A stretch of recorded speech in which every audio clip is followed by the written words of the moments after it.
বাংলা স্ফিয়ারের আজকের মতো শেষ এপিসোডে আপনাদের সকলকে স্বাগত জানাচ্ছি। এবার আমি বলতে বসবো যে এই যে নাগরিকত্ব সংশোধনী আইন, সেটা বাংলার রাজনীতিতে কি প্রভাব ফেলবে। ইতিমধ্যেই এই দেশের বিরোধী দলগুলো বলতে শুরু করেছে যে this is a polarising প্লয়, Hindu মুসলমানের মধ্যে বিভাজন সৃষ্টি করার জন্যই কেন্দ্রীয় সরকার ভোটের ঠিক আগে এই ঘটনা ঘটিয়েছে। আমাদের মুখ্যমন্ত্রী একেবারে গোড়া থেকেই বলছেন যে তিনি শেষ রক্তবিন্দু দিয়ে এই সিএ রুখবেন এবং পরে এনআরসি যদি হয় সেটাও রুখবেন। এবং তার কাছে তিনি বলেছেন প্রকাশ্য জনসভায় যে এটা নাকি দ্বিতীয় স্বাধীনতা যুদ্ধ। এটা মমতা বন্দ্যোপাধ্যায় ছাড়া আর কেউ বলতে পারেন না। এখন প্রশ্ন হচ্ছে যে ভারতবর্ষে তো একটা সংবিধান আছে, সেই সংবিধান এই নাগরিকত্ব সংক্রান্ত সমস্ত কিছু স্থির করার ভার শিডিউল 1-এ কেন্দ্রীয় সরকারকে দিয়ে আছে। কোনো রাজ্য সরকারের ছিটে ফোটা ক্ষমতা নেই তাতে হস্তক্ষেপ করে। তার চেয়েও বড় কথা, যারা ধরুন যেসব হিন্দু পরিবার এখনো পর্যন্ত নাগরিকত্বহীন অবস্থানে রয়েছেন, তারা তো যে যার বাড়িতে বসে নয়, আত্মীয় স্বজনের বাড়িতে বসে পোর্টালে অ্যাপ্লাই করবে। আন্দোলনটা আপনি করবেন কি করে? আমার মাথায় তো সেটাই ঢুকছে না। তবে যেটা ঢুকছে সেটা হচ্ছে যে মমতা ব্যানার্জি পোস্ট 2011 এইরকম সংকটে আর কখনো পড়েননি। সে ব্রিগেডে যত জনগর্জনই হোক না কেন, সংকটের চেহারাটা কি সেটা বোঝার মতো রাজনৈতিক বুদ্ধি অবশ্যই মমতা বন্দ্যোপাধ্যায়ের আছে। ধরুন আজকেও দিল্লিতে এমন দুটো ঘটনা ঘটেছে যেটা এই রাজ্য সরকারের শিরোপীরা বাড়িয়ে দেওয়ার পক্ষে যথেষ্ট। প্রথমটি সুপ্রিম কোর্টে, এই যে সন্দেশখালির ঘটনায় সিবিআই তদন্তের নির্দেশের বিরোধিতা করে সুপ্রিম কোর্টে আজকে রাজ্য সরকার গিয়েছিল। সেই অভিষেক মনু সিংভি তিনি দাঁড়িয়ে বললেন যে হুজুর, সিঙ্গেল বেঞ্চ যে এসআইটি গড়ে দিয়েছিল সেটাই তো ভালো ছিল, আবার সিবিআইকে এর মধ্যে টানা কেন? বিচারপতি গাভাইয়ের 2 সদস্যের বেঞ্চ সেটা খারিজ করে দিয়েছে। কেবল সান্ত্বনা পুরস্কার হিসেবে রাজ্য পুলিশের কমপ্লিসিটি নিয়ে যে মন্তব্যগুলি আমাদের হাইকোর্টের প্রধান বিচারপতি করেছিলেন, সুপ্রিম কোর্ট বলেছে যে এত কড়া শব্দ পুলিশের বিরুদ্ধে ব্যবহার করার কোনো দরকার নেই। তার মানে বাঁ গালে একটা সপাটে থাপ্পড়। আপনারা কল্পনা করুন সন্দেশখালি কাণ্ড কাকে কেন্দ্র করে আবর্তিত হচ্ছে? শাহজাহান এবং তার সাঙ্গপাঙ্গদের। তাদেরকে রক্ষা করবে, সিবিআই এর হাত থেকে রক্ষা করার জন্য রাজ্য সরকার ভারতবর্ষের সবচেয়ে দামি কৌশলীকে সুপ্রিম কোর্টে দাঁড় করিয়ে দিচ্ছে। এর চাইতে বেশি কি প্রমাণ লাগে যে থরহরি কম্পমান অবস্থার? আমি নৈতিকতা এইসবের মধ্যে যাচ্ছি না। শাহজাহান আর রাজ্য সরকারের মধ্যে কোনো ভেদরেখাই আর থাকছে না, সে না থাক। তারপরে যেটা হয়েছে সেটা হচ্ছে, হঠাৎ আমার কাছে একটা এনফোর্সমেন্ট ডাইরেক্টরেটের টুইট এলো। সেটা হচ্ছে, ED Delhi zonal office has provisionally attached an amount of rupees 10.29 crore of All India Trinamool Congress Party in the form of a demand draft tendered by it during the investigation into the offence of money laundering by Alchemist Group and others. এই যে ছোট্ট press বিবৃতি, এই বিবৃতি থেকে বিশদ তথ্য খুব একটা বোঝা যাচ্ছে না। যেটুকু বোঝা যাচ্ছে সেটা হলো, এই যে অ্যালকেমিস্টের তদন্ত চলাকালীন চুপিসারে টিএমসির পক্ষ থেকে 10,29,00,000 টাকার একটা ড্রাফট, ডিমান্ড ড্রাফট ইডির কাছে জমা দিয়ে আসা হয়েছে। এবং এআইটিসির লোকেরা ভাবছেন যে এটা জমা দেওয়ার পরেই হাত ধুয়ে তারা এর থেকে বেরিয়ে আসতে পারবেন, হয়তো পারবেন, হু নোজ। আমাদের দেশে তো সবই হয়, এই দুনিয়ায় ভাই সবই হয়, সব সত্যি। কিন্তু ভারতবর্ষে বোধহয় তৃণমূল কংগ্রেসই প্রথম দল যাদের অ্যাসেট, মুভেবল হোক ইমুভেবল হোক যা কিছু হোক, এইভাবে এনফোর্সমেন্ট ডাইরেক্টরেট অ্যাটাচ করে দিল।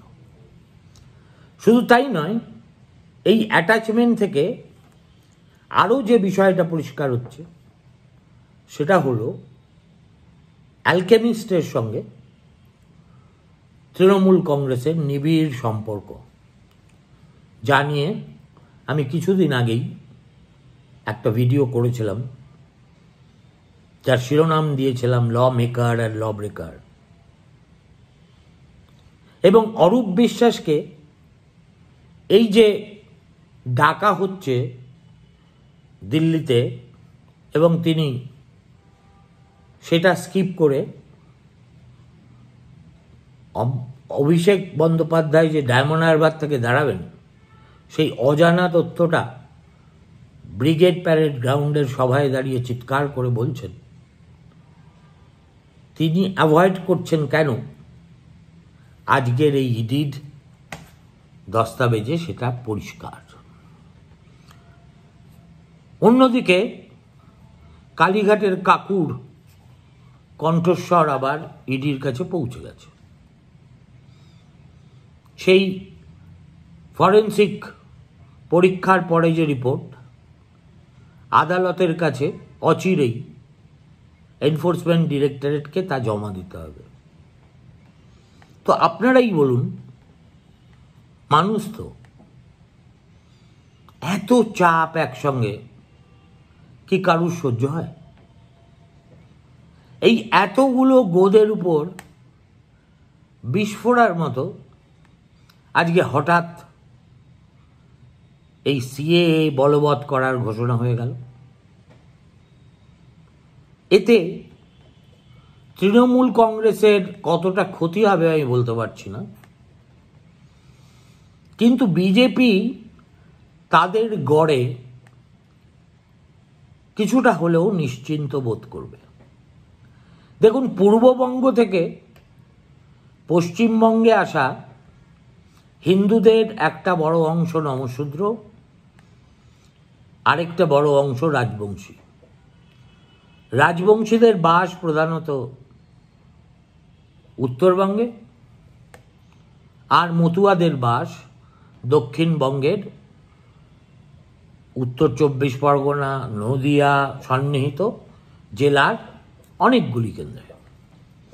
পশ্চিমবঙ্গের 294টি কেন্দ্রের মধ্যে অন্তত 80টি কেন্দ্র আছে সীমান্তবর্তী, যেখানে এই বাংলাদেশ থেকে আসা হিন্দু পপুলেশনের একটা সাইজেবল সেকশন আছে, কিন্তু 2019-এ এর পুরোটাই তো বিজেপি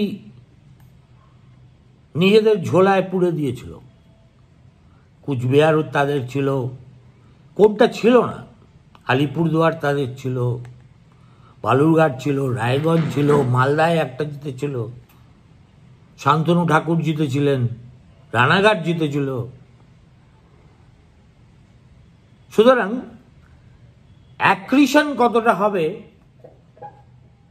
সিএ হওয়ার ফলে সেটা এক্ষুনি বলা যাচ্ছে না, কিন্তু যেটা হবে সেটা হচ্ছে তাদের মুখ রক্ষা হবে। এই সিএ যদি এই সময় লাগু না হতো তাহলে এই যে ঠাকুর বাড়ির যে অংশটিকে মমতা বন্দ্যোপাধ্যায় বাঁশের বেড়া টেড়া লাগিয়ে প্রপ আপ করে রেখেছেন, কি মমতাবালা ঠাকুর, সুব্রত ঠাকুর, এরা কিন্তু they would have dented the Matua base of BJP. কেননা বারবার এসে বিজেপির নেতারা মতুয়াদের মন জয় করতে প্রতিশ্রুতি দিয়ে যান, আর মতুয়ারা দেখেন কাজের কাজ কিছুই হয় না। ঠিক একই ঘটনা 6ই ডিসেম্বর বাবরি মসজিদ ভাঙার সময় হয়েছিল।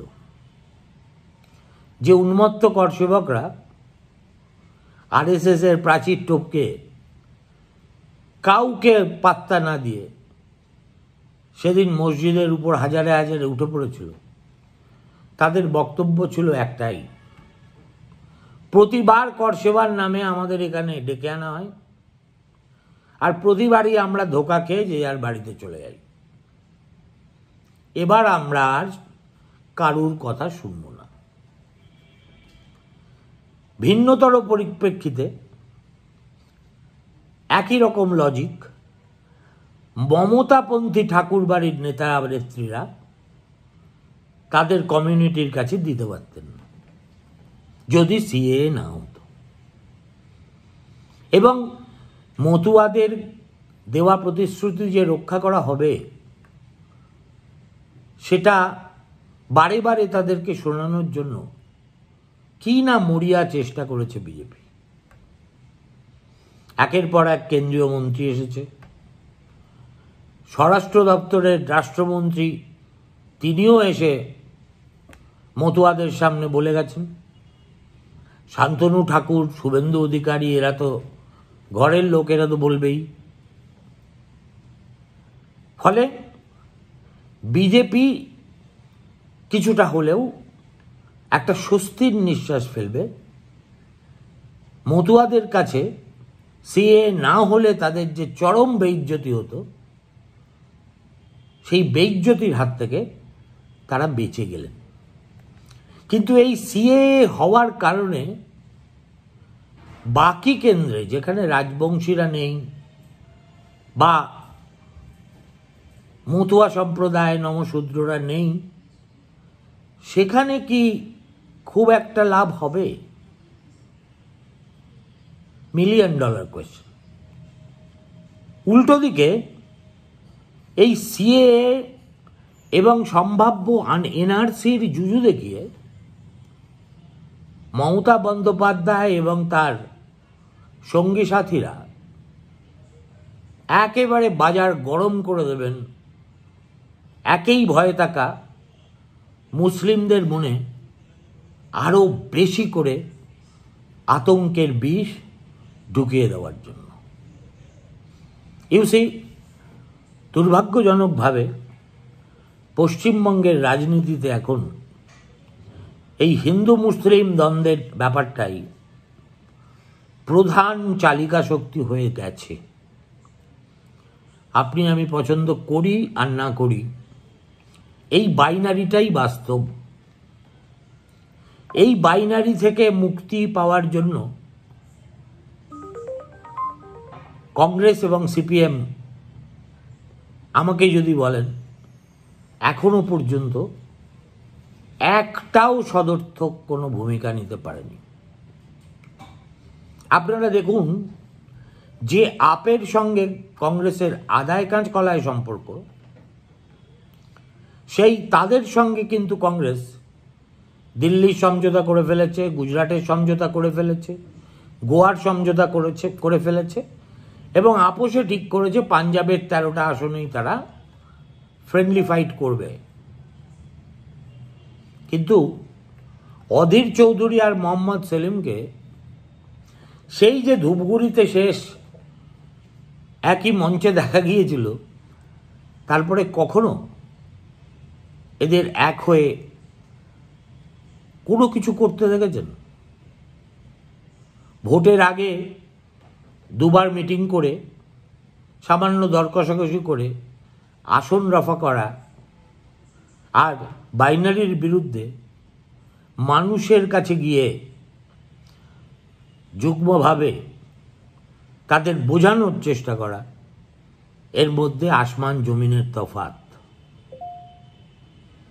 ফলত 2019 will be repeated in 2024.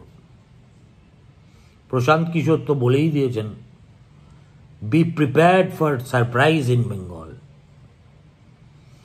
একথা বলার জন্য টিএমসি তাকে বিজেপির দালাল বলবে, একথা স্বীকার করে নিয়ে প্রশান্ত কিশোর তো বুক বাজিয়ে বলছেন যে এবার যে বিজেপি পশ্চিমবঙ্গে কি কাণ্ড করবে আপনারা সেটা আন্দাজও করতে পারছেন না। অদ্ভুত নেমুখারাম লোক। কিন্তু এতদিন ধরে রসে বসে রাখলো যারা ভোটের মুখে, তাদের বুকেই কি শলাকা পুঁতে দিতে হয়? ভালো থাকবেন। 4 ভিডিও করে অবশ্যই কিঞ্চিত ক্লান্ত লাগছে। বিদায় নিচ্ছি। বেঁচে থাকলে আগামীকাল দেখা হবে। ধন্যবাদ, নমস্কার।